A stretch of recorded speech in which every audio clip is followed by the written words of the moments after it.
Welcome. I'm happy to be here with you today. So I'm going to be very blunt with you. Every year, candidates with perfect stats, so 750 GMAT classic score, top tier firms, think Google, McKinsey, Meta, these companies, Ivy League degrees, they still get rejected from M7's top 20. And it's not because they're unqualified. It's because their applications are forgettable. The materials they're submitting are absolutely polished, but they don't communicate anything that sticks with the admission team, that makes them feel different. Adcom admit experiences and stories that resonate with them and the class they're looking to build. They're not looking for that most perfect, flawless application. They're looking for the person who makes sense in their classroom. In this session, I'm going to show you the 5 quiet red flags that quietly may kill even the strongest applicants who are targeting these top 20 programs. And most importantly, I'm going to share how to avoid them. I'll also tell you a story of a Columbia-educated private equity candidate who everyone thought that they had a shoe into HBS, but whose application would have been a failure if we hadn't rebuilt everything from the inside out. So you may be doing everything right as you put together your application, but something may still feel off. That quiet panic that you may be feeling, that sense of, I'm not sure this is going to land, it's valid. Many people go through this process, especially as we're getting closer to the deadlines, that they start feeling that anxiety. Your applications may be polished on the surface, but the question that you should be asking is understanding what's underneath, and if that underneath the polish will determine if you get in or not.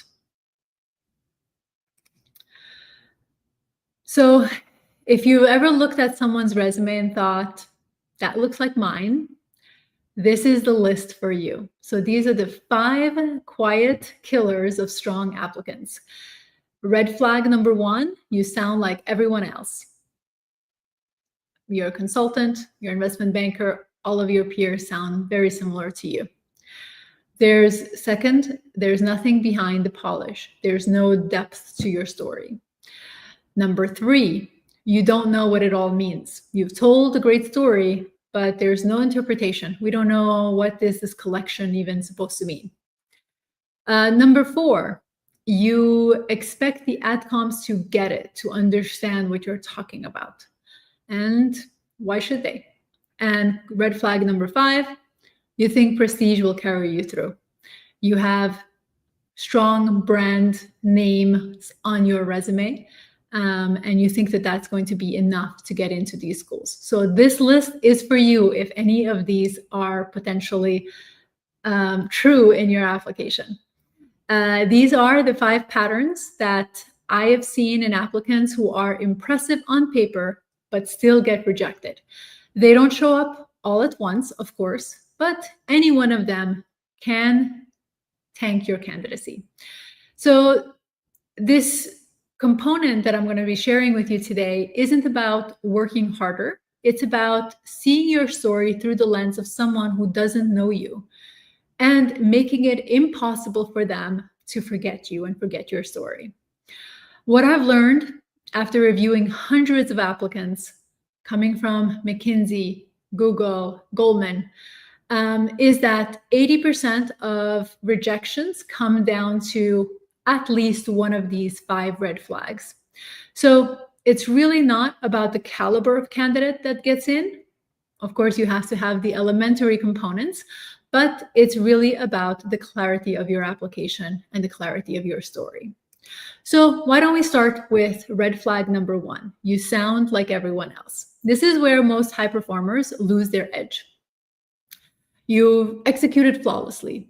You've worked on deals, you've led teams, you earned promotions, at least one, but none of it tells us how you think, tells the reader, which is the admission committee, how you think. We worked with a candidate in investment banking and strategy, top 20 undergraduate institution, 740 GMAT. All of that was quite impressive on paper. But when we reviewed his material, he sounded like 90% of his peers. What changed is that we decoded his thought process. We explored how he approaches problems, not just what he did in executing on those, work on the project that he was working on. And then we built his application, or we helped him build his application around the mindset that made him valuable to an MBA classroom. He got into MIT Sloan. There was same profile, just different story. What made this different? His application finally had a point of view. And yes, you have an entire narrative of all of your lived experiences. You telling a story is you have to hang on to a point of view that you want the reader, aka the admission committee, to receive. So this is where most candidates and most consultants stop. They're focusing on polish. Does the story sound okay enough? What we do here at CA Admissions is that we decode an applicant's narrative. We build from the way you think, not just the way you write. And that's really the difference in a strong candidacy. Let's move on to red flag number 2. There's no one behind the polish. This is a very, very popular one, especially now with the advent of AI and everyone using it to sound more polished. We often particularly see this, however, not the fact that they use AI or not, this is separate to that, but we often see this red flag show up in applicants coming from private equity, investment banking, and consulting. So, for example, Columbia grad working in private equity came to us through a branded admission firm. So a firm that is very well known in the MBA circles. They told her the application was strong enough. When I read it, it was obvious. It was all about output and had absolutely no soul. Grammatically, it was perfect. Structurally, it was sound, but I couldn't tell who the applicant was when I read the essay. So what we did was we rebuilt everything from scratch. We asked why she made her career choices, what failures shaped her, what risks did she take along the way, and we created the protagonist, or really we highlighted the protagonist of who she actually was, someone that the reader could feel in the writing. And that essay got her into HBS, not because it was perfect, but because it was actually real. It was a real person behind the content. So when you think of the admission committee, and one of the comments or one of the constant elements that I see with applicants is that they think of an admission committee as an entity and not actually made up of people. So I want you to think of the admission committee as a committee made up of people. And people don't connect with perfection. They connect with clarity and emotion. So your job is to connect with the reader, who is a person or collection of people, to be able to tell a story effectively. And this is what our method does best. We strip the polish and reveal the person. Anyone can clean up an essay, especially with AI, but we find the story behind, the story that's hiding underneath all of the polish that has been built around, especially in the corporate settings. And we help you tell it in your unique voice so that the admission committee can resonate with your story and can feel who you are and what you bring to the table. So let's move on to red flag number 3. You don't know what it all means. So here's the harsh truth. Your story doesn't matter if the reader has to interpret it for you. You lived it and you should be able to interpret it. Why would you give that responsibility to someone else? A I'm going to give you an example here that a reapplicant came to us with 3 startup exits and multi-million dollars in fundraising.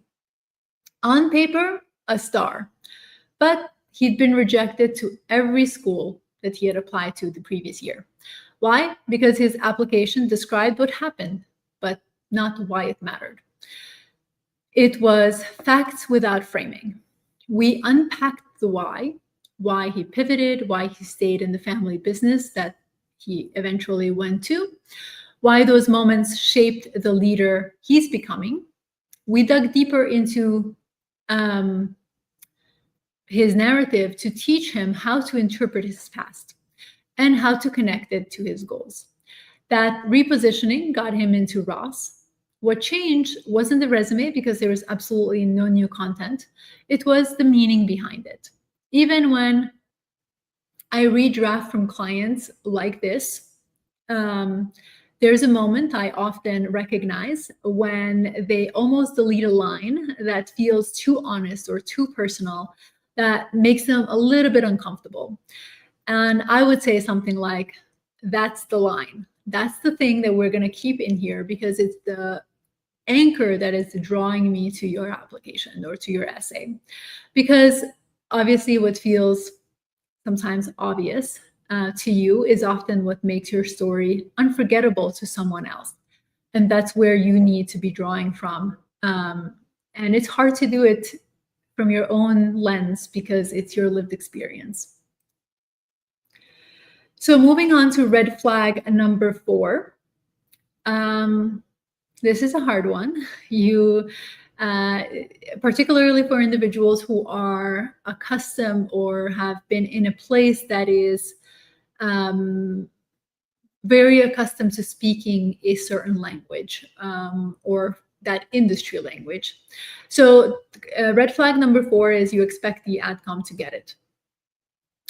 Smart applicants often think nuance will signal depth, but vague isn't strategic. It's actually quite dangerous in your application.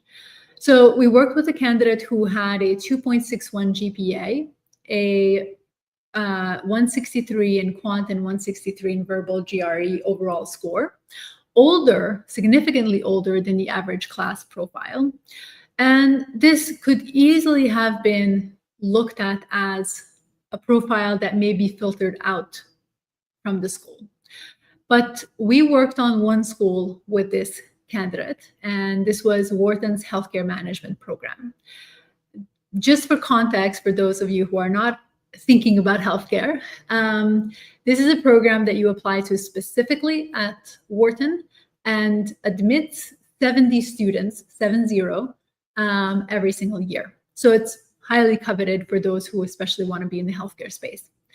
So we helped them craft a story that left no gaps in answering all the questions the admission committee may have. We addressed the GPA head on.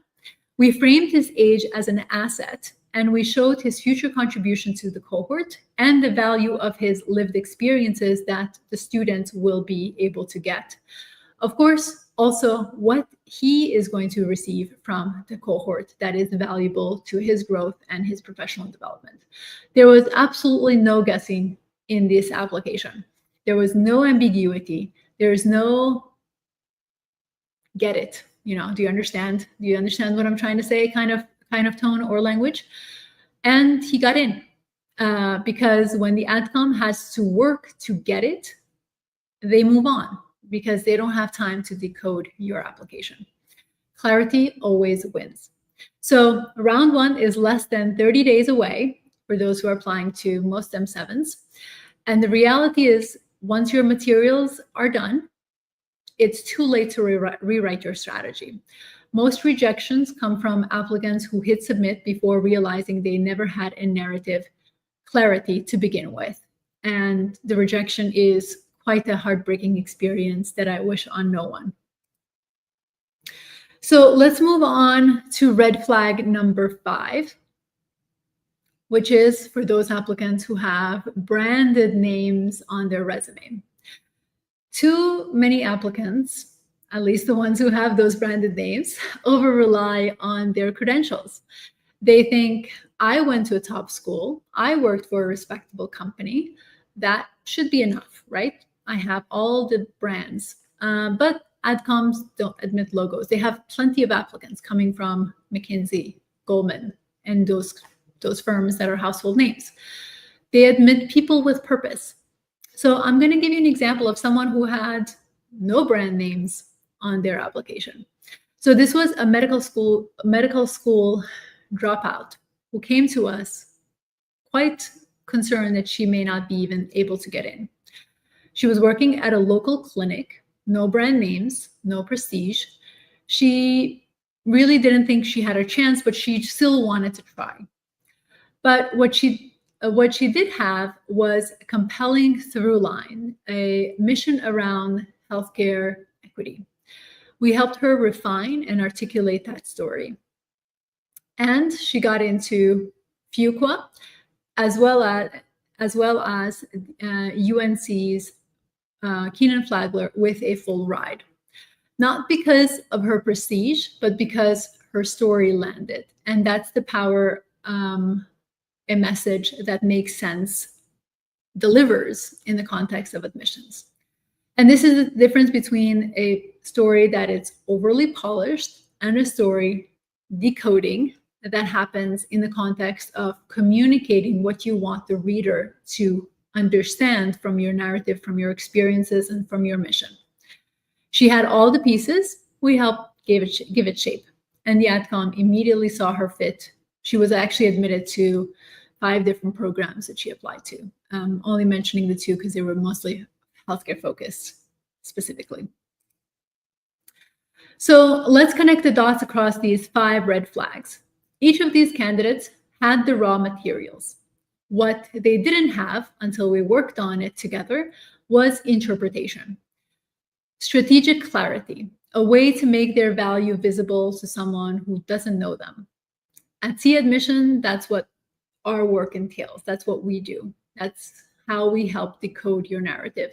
We help you extract the meaning from your choices, and so that the Adcom doesn't have to do it for you, because you don't leave a story to be interpreted by someone who knows nothing about you. Because if they do, if they have to figure it out, they may at best interpret it the wrong way, and at worst, pass on your application altogether. So we strip away what's generic, what's expected, what's irrelevant. So what's left is the unforgettable story that makes you who you are and why you deserve to be at one of these top-ranked business schools. So if any parts of the session made you think, that's me, any one of those red flags, don't wait until you're rejected to make the change that is necessary to have a different outcome. Our partner package, which is our comprehensive coaching, starts at $7,000 for one school. Most clients add more, but this isn't really about deliverables. It's about the transformation that comes as a result of working through a comprehensive hand-holding process. This is definitely a one-on-one journey, beginning to end, with a coach who helps you make sense of your story and turn it into a competitive application to your target institutions. We definitely don't sell time. We help you engineer outcomes. And we don't work with anyone or everyone, only those who are ready to do the real work, because this requires quite a substantial amount of work. If what you want is someone who is reviewing your essays for grammar and for polish, that's definitely not C Admissions. If you want to be unforgettable in your story and help draw out the most impressive experiences that make you unique, this is where that can begin. And not everyone who books a consultation ends up working with us, and that's intentional. We take on candidates we believe we can help win at their top schools, and that's reflected in our 94% placement rate. And the ones that we work with are the ones who are truly committed to putting in the work that is necessary to deliver a strong application. This process is selective, but it's definitely never transactional. So if you come in, last week before the applications are due for comprehensive coaching, we would not sign you up because that is not possible to deliver within that time frame. So if you're wondering, is this another pitch from a polished coach? Here's the difference. We deliver strategy.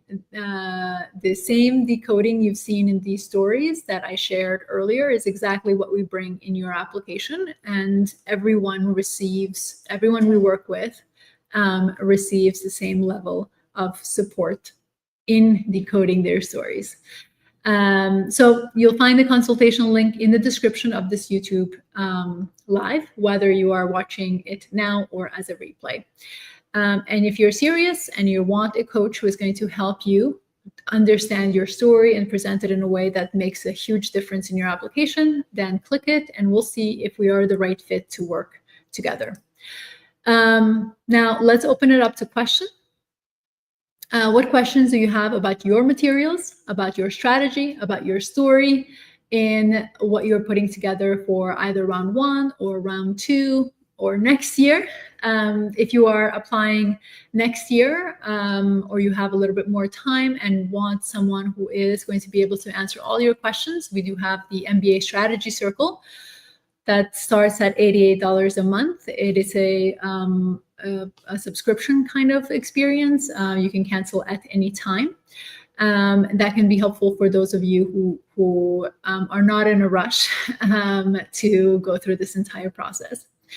And if you're not quite ready yet, that's totally okay. Save this video, rewatch it when you are ready, and we'll be here to see if we are a good fit for your future applications. So let's move to questions. Please write all questions that you have in the chat feature, and we'll go through those.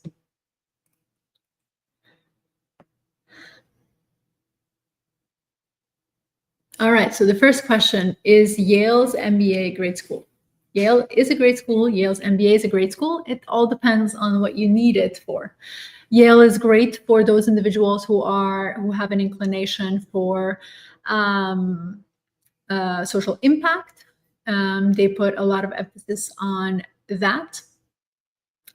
We've definitely helped applicants get into Yale. Yale is my Yale University, not the business school, is my alma mater, and we've helped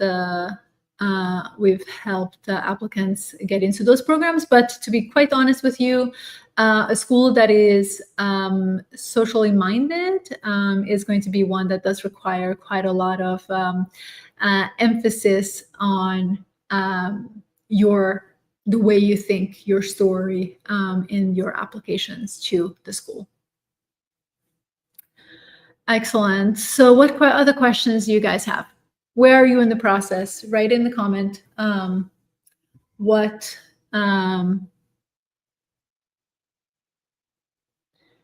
about where you are in the process of the applications. Are you applying to US schools? Are you applying to European schools? Are you applying round 1, round 2, next year? Write in the comments where you are.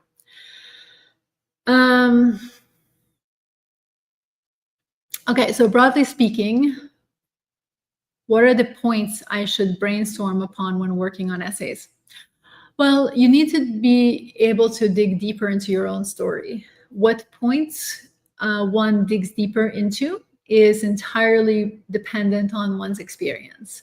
I don't mean to be vague here whatsoever, but in order for when we work with clients one-on-one, it's because we're able to ask questions, dig deeper into the narratives that may work for some, but may not work for another, may not be the same questions between two different people.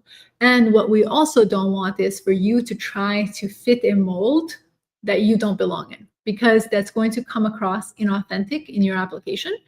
And as a result, you're going to sound like someone else, right? Your job here is to really anchor in who you are, what your values are, how you think, how you solve problems, and what matters to you in the context of your application. Now, of course, there is a performative element in this application process, but at the end of it all, who you are is what makes you unique. And don't try to move away from that, because that's what the school should be valuing if you are in the right place, if you're applying to the right school. And we've had applicants who we've told, don't apply to the school because you don't match the culture, you don't match the fit. And we were right. Not that we want to be right, but the reality is that if you're doing a good job researching the schools and being authentic with your own narrative, then that synergy is going to be very easy for you to build, because it's natural, right? So think deeper into your experiences. How you think should be how did I think in solving this problem should be a question you should always be asking when you are evaluating your resume and your essays as well. Okay, next question says, how is HEC Paris Judge and Oxford Said? They are good schools in their own right. They have geographic limitations in the context of the work where you're able to work afterwards. So if you're looking to work in Europe, those are great schools to be in. They are different in culture. And for example, Oxford Said which is the one that we send most applicants that we work with are LBS, INSEAD, and Said. They are wanting individuals who fit a certain mindset as well. So make sure that you are not copy pasting between these schools, even though they're European schools. They are very different from one another. So you do have to keep the nuance in mind as you develop your materials. Yeah, fit of the school. It's a hard one. This really will come into play, and obviously, every school has its own nuances.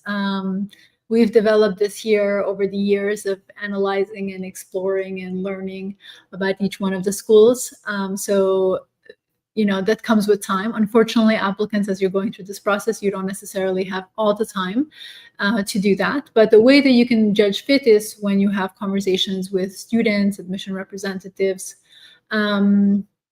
alumni, and if you have once you remove the stardom that comes when you are around individuals at schools that you aspire to be at, once you remove that, would you want to be friends with them? Do you feel like you could have a good synergy? And that kind of helps you, at least on the preliminary levels, understand if you're a good fit.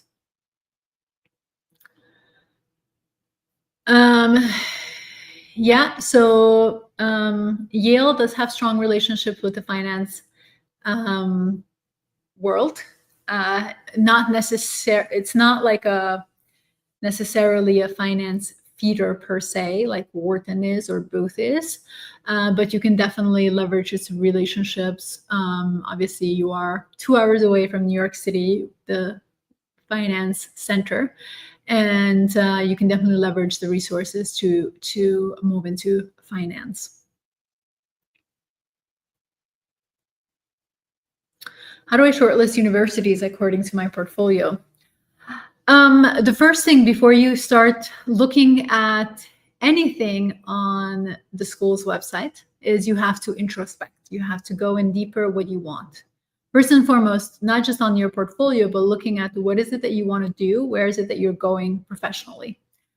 And then from there, you want to look at which schools offer you resources to help you get there. And then you keep narrowing it down from there based on where you stand, where you stack up in context of the class profile, etc. If you go to See Admissions YouTube channel, you will be able to see there some videos on how to shortlist schools, and we walk you through on that, on how to go about that there. My post-MBA goal is to get into nonprofit. Do you think Duke Fuqua or Kellogg makes sense? Maybe, yes. It depends on what you want to do in nonprofit. What kind of role would you want to have? I think Yale makes a lot more sense. than Kellogg per se. But I don't have enough information to be able to tell you exactly. If you want a profile evaluation and where you include your goals and what you're looking to do, we do offer written profile evaluations that are free, essentially free of charge, that you can submit. If you go to our website, cadmissions.com, and the resources page, you will see a profile evaluation there, and you can fill in the information, include your resume, so I get a sense of who you are, and you get a response from me specifically to evaluate your profile.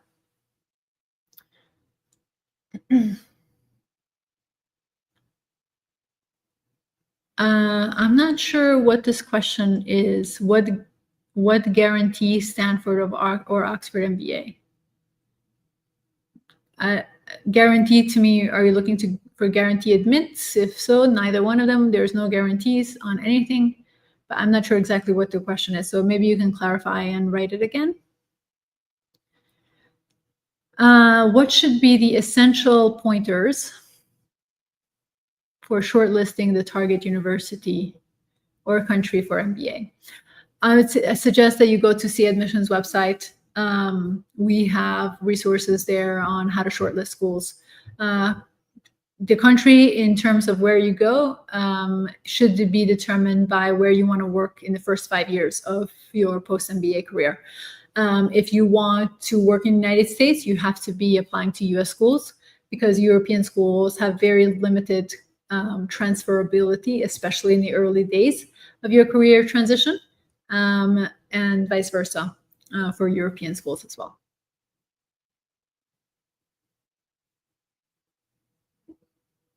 So the question is, how do you explain, give context for a weakness without it looking like you're making excuses? Say you have a poor undergraduate GPA, how to address it properly? Excellent question. You definitely do not want to sound like you're making excuses about your performance. You have to own it. Own your strengths, own your weaknesses. However, you don't want to harp on it either, because harping on it, so like if you're focusing on, the thing you're focusing on is the thing that the admission team is going to be focusing on as well. So your job is to explain what happened that led to a poor GPA, and then demonstrate with evidence how you are no longer that person that got that poor GPA, that you are going to perform differently in business school. And that's going to come through your ability to study and focus for 3 months on your GMAT or your GRE. That's going to come through your performances in at work, that you have worked. For those who have really poor GPAs, it's actually beneficial that there is about 4 to 5 years gap between the time you graduated college and the time you apply to business school, just because there's a little bit of difference, which indicates that you are a different person than you were when you were in college, exploring, what freedom looks like and all of that stuff that happens naturally in university life.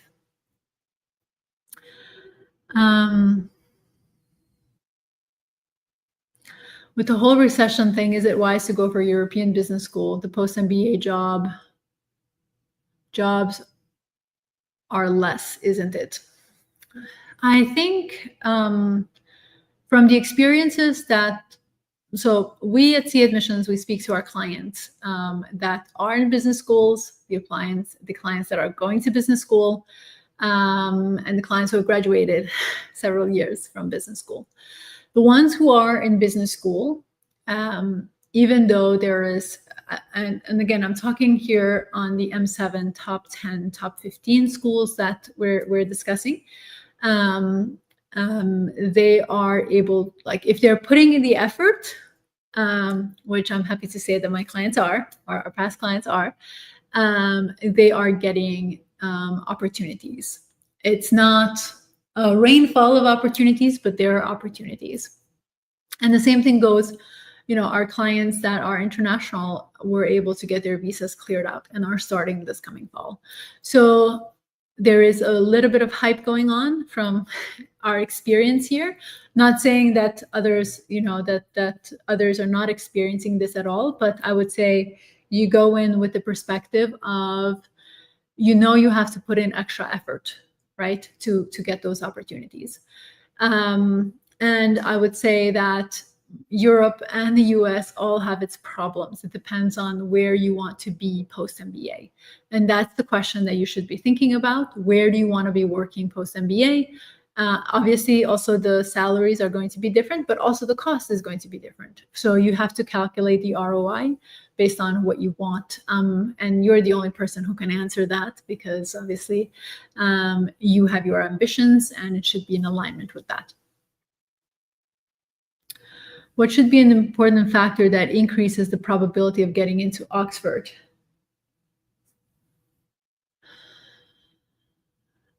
Single most important factor. I will tell you that that's not the right mindset to approach this application. There is no single most important factor. The GMAT is a factor in the application. You have to be competitive, right? If you're applying, and you have to think you are applying with other people who are equally impressive as you are. So you have to have the basics, the elementary pieces. You have to have work experience. You have to have promotions, right? That's normal. You have to have extracurriculars. Those are table stakes. Then from there, it's the interpretation that you are making in those stories. Are you someone who is going to just rely on those data points? If you've listened to this presentation, if you haven't entirely, I suggest you go back to it. If you're relying on those data points alone, you won't get in. I will be very blunt and very honest with you, because that's how we operate. Yeah. You have to tell your story in addition to having the table stake information that they're looking for in the context of your application. So there's no single, long story short, there is no single one factor that gets you in. I'm facing a lot of problems in verbal section. I'm not a test prep expert, so I can't really speak to that. I do suggest that you lean into the GMAT Club's resources that they offer to help through that, or depending on where you are in the context of everything related to business school, look to work with a tutor that aligns on a way of teaching that resonates with you. And we've had clients where they've hired multiple tutors that didn't help them get through the threshold that they were looking to get into the top, M7 business schools. And they found a coach who knew exactly how to teach them specifically, who they were able to get an exceptionally strong GMAT score in this one situation, that made them really competitive across the board in the context of those table stakes information, because the score they were stuck at was really low. That was really difficult. They were way below averages. So find a tutor that's going to help you, teach you, or that will teach you in the way that you learn. And everyone learns differently. So maybe look into what's your learning style. And then when you look for a tutor, ask them point blank, this is my learning style. Do you support this kind of person?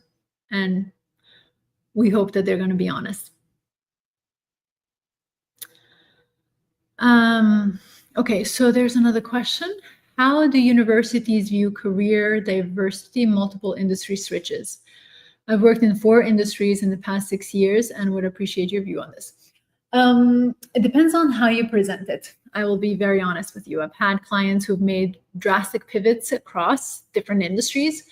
But in our decoding process of what we do here is we look for patterns, and then we help them articulate a story that makes all the seemingly unrelated pieces work together. Because at the end of the day, most people don't make random decisions. They make decisions based on some factors that they're evaluating, their opportunities. And that's what we do here at SIA, is that we support, we spend the time to understand what are the factors that made you make the decisions that you've made, to be able to tell it cohesively and to frame it for the admission team in a way that resonates with, first and foremost, is authentic to you, but also resonates with the admission team.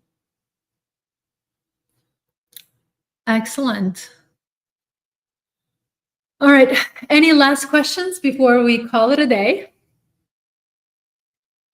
I'll wait a few minutes.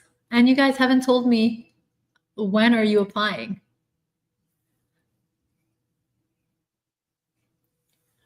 Do we have round ones, round two, next year? Write it in the chat, please. Okay.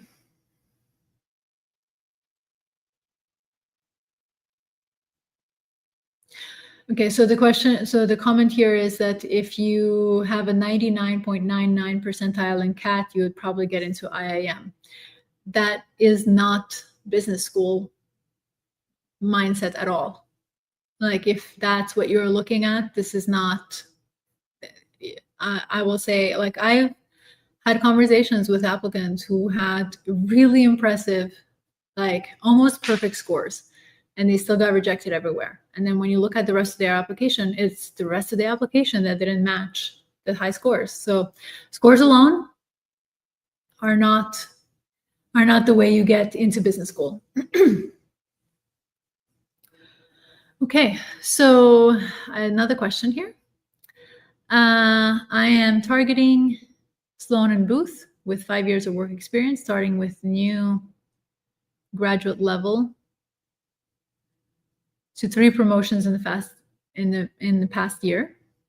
5 years, excuse me.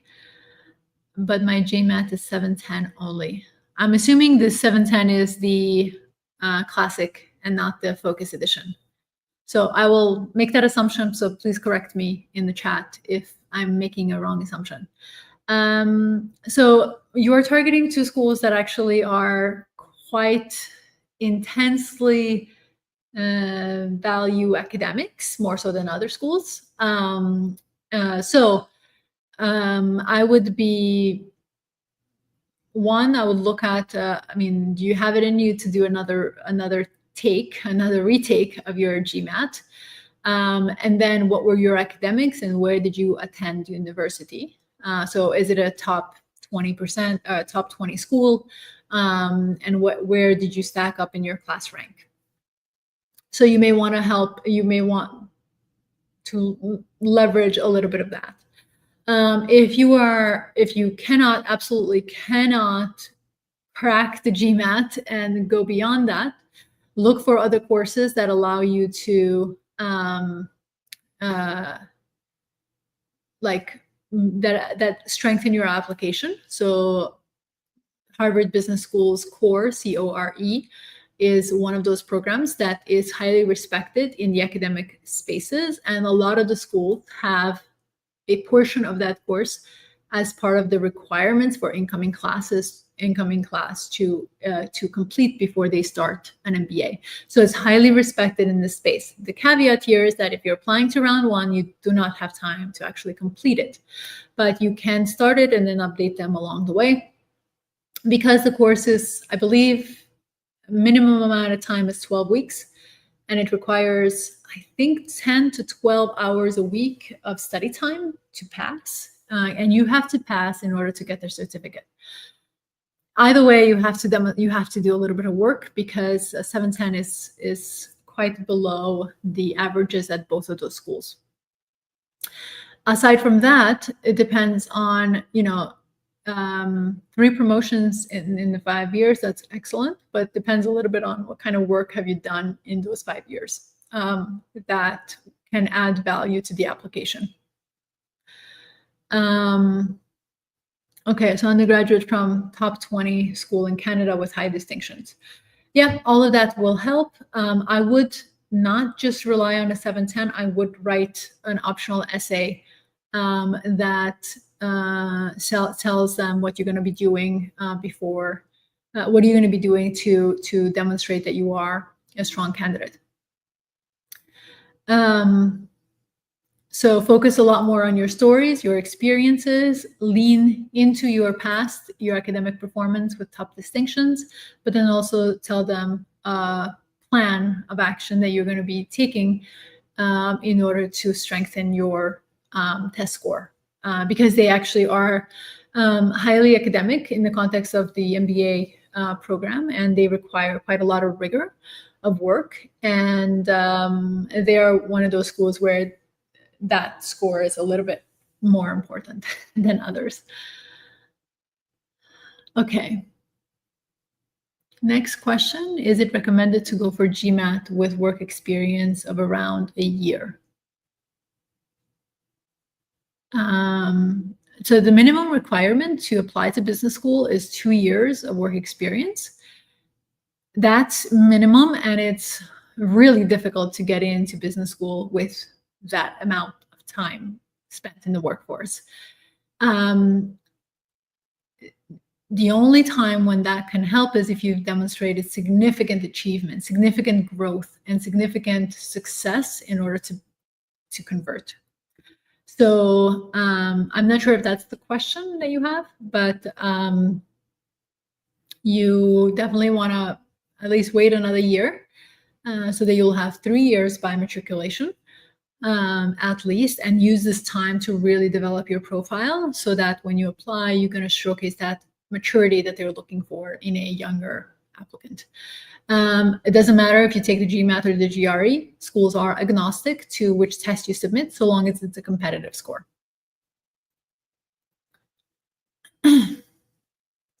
What's your take on presenting non-traditional work experience like independent legal practice where there's no formal payroll, HR structure, or designation? How can one position it?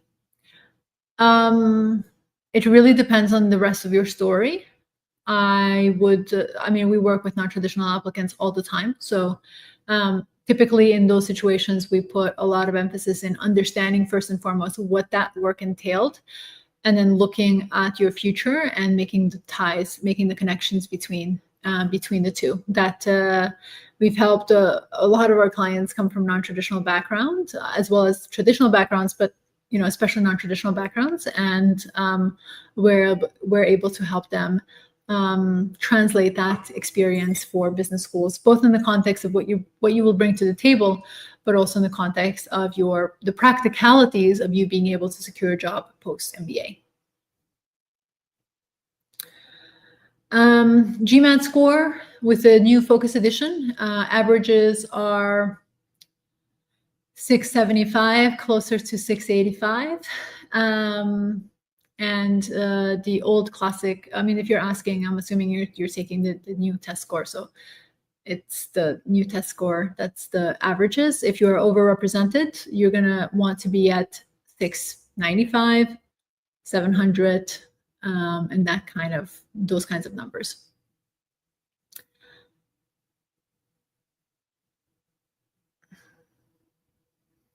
So why did the guy who scored good on the GMAT got rejected? Yes, because the rest of his application didn't match the story. It was a lot of jargon, a lot of non-translatable information, meaning not that they were speaking another language, but they were speaking in the industry jargon that didn't make any sense to the reader.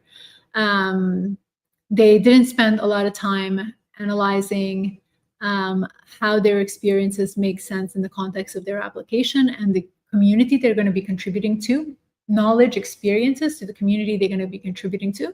So those are some of the factors off the top of my head that this person was rejected for.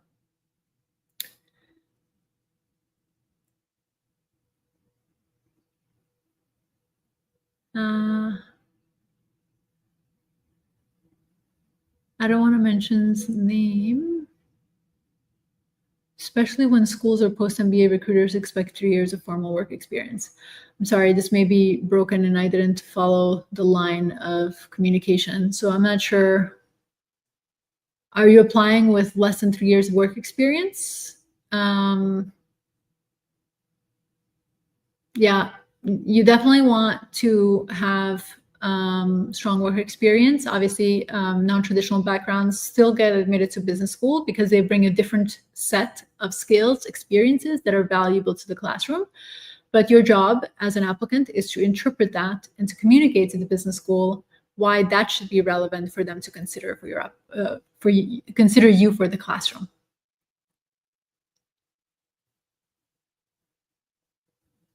Can you please reshare the courses you mentioned? Do you mean the HBS core? That's a course so Harvard Business School offers a course called CORE, C-O-R-E. If you Google it, you'll be able to find it very quickly. And they offer a 12-week program and a 17-week program, I believe. And depending on obviously how much time you have, it's the same program, is just extended for the 17-week versus the 12-week that is more condensed. And if you have to really measure, are you going to be successful? Because if you don't pass the course, you don't get the certificate, which means you can't really communicate that to the admission team. Excellent. All right, there are no more questions in the queue. I think we'll call this a day. I hope you found this information helpful, and I wish all of you a wonderful application cycle, whichever cycle you are applying to, and feel free to reach out to C Admissions if we can be a support along your journey. Thanks again, and see you next time.